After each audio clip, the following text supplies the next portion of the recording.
Jim Meigs has been driving these electric cars for the past few months. He's editor-in-chief of Popular Mechanics magazine, and he joins us here this morning. Jim, good morning. Good to see you. Great to be here. So let me ask you, you've been driving one of these, like I said, for the last couple of weeks. What's it like?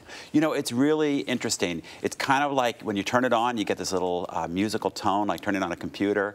It's silent as you pull away. But I've been driving the Leaf for 2 months. It's very peppy, and so is the Volt. Yeah.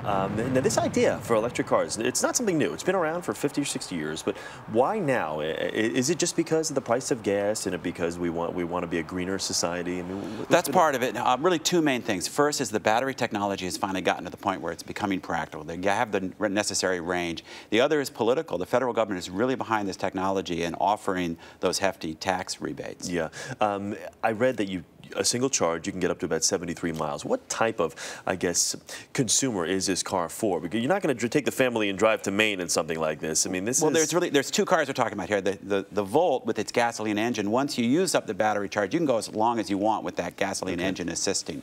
The Leaf, pure electric, we're getting about 80 miles in our test at Popular Mechanics. So that's probably a second car for somebody. It's your around-town car. It's your commuting car. And is it you just plug this into the wall, that type of thing? The simplest way to charge is plug it into a regular 120-volt household outlet. There's other stepped-up, quicker charge modes as well. Does it surprise you at all? We heard from Seth in his report the popularity, the wait lists for these cars. And now I guess when you hear that they've done so well with these safety tests, that's only going to add to the demand. Well, it's no surprise that they're safe, I don't think. Remember, you're not carrying around a big tank of gas under your back seat either.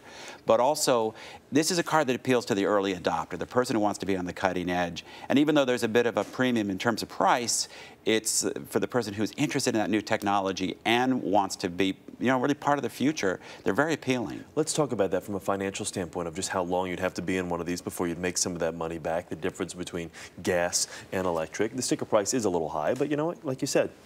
So for the Leaf, you've got about a $4,000 premium, roughly, compared to a comparable car. You could pay that back in about 2.5 years, according to our calculations, with the huge savings you get over using gasoline for fuel, with the tax rebate. Yeah. As far as the environment, how much of an advantage is this? I know you talked about the federal government. It's a dramatic advantage. I mean, you think you're burning coal somewhere to make electricity. You think that all you're doing is moving the problem. In fact, though, these cars are so much more efficient than burning gasoline. It's actually not only a financial savings, but a huge savings in terms of pollution and CO2 going into the atmosphere. All right. We appreciate it, Jim. Thank you very much. Good to see you here this morning.